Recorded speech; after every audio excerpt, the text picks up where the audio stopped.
I'm going to share with you 2 tips for a more effective life insurance telesales presentation.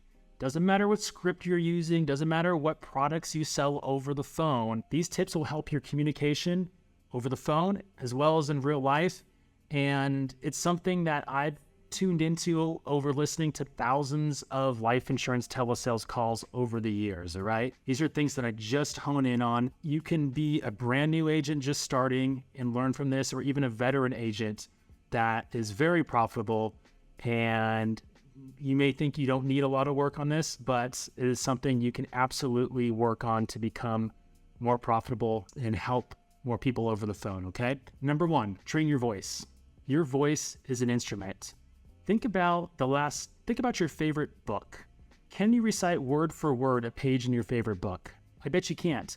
Now think about your favorite songs. I bet you can recite them over and over again like clockwork without them even playing. That's because there's melody. It's the way the words are performed. And that's what we have to do when we train our voice, okay? It's about performing. Look, when we talk about life insurance telesales in other videos, I'm sure in other YouTube videos and other training in any industry, really, you talk about tonality. Tonality is big, and it is big.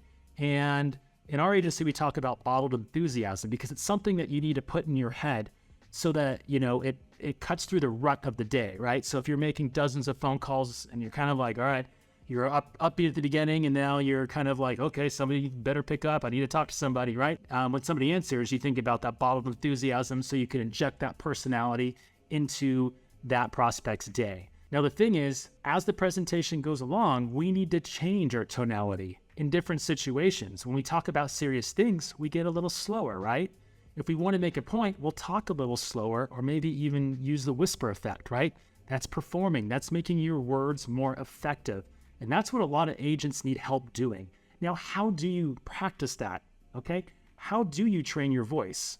You have to listen to your phone calls every single day. Every morning before you make your calls, listen to 5 minutes of a phone call from the previous day. Any phone call. Listen to yourself and ask yourself questions. Do you sound confident over the phone?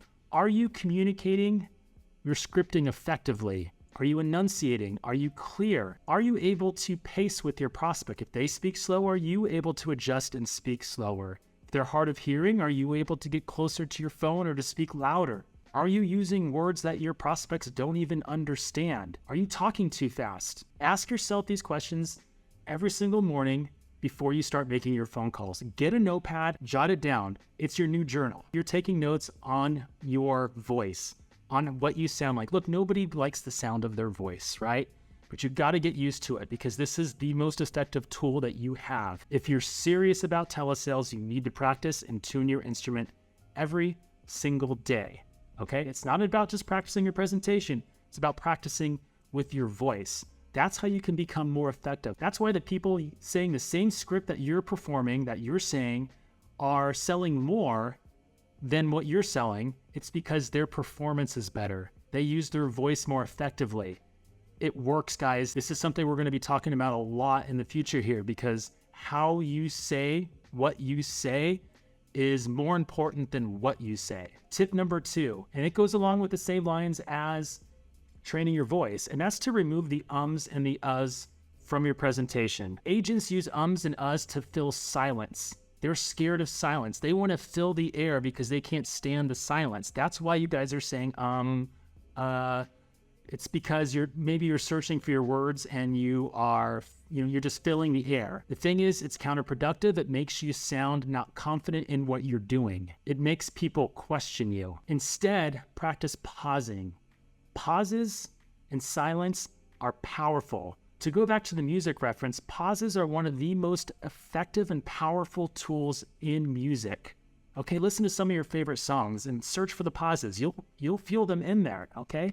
Now we got to use that when we communicate as well. The thing about when you pause is it makes people think about what you just said. See how I just paused there? You were probably thinking about what I just said. Work on removing the ums and the uhs from your presentation, and you will sound more confident. You'll be a more effective communicator, and your prospects will hang on to your words more because they'll be thinking about what you said, and you're not just powering through lots of information going through a script, okay? Pauses are powerful. Use them. Remove those ums and ahs. So if you can do that and then train your voice, really practice, journal it, take notes on it, and listen to 5 minutes of a phone call every single day, you will become a more effective life insurance telesales agent. I urge everyone to do this.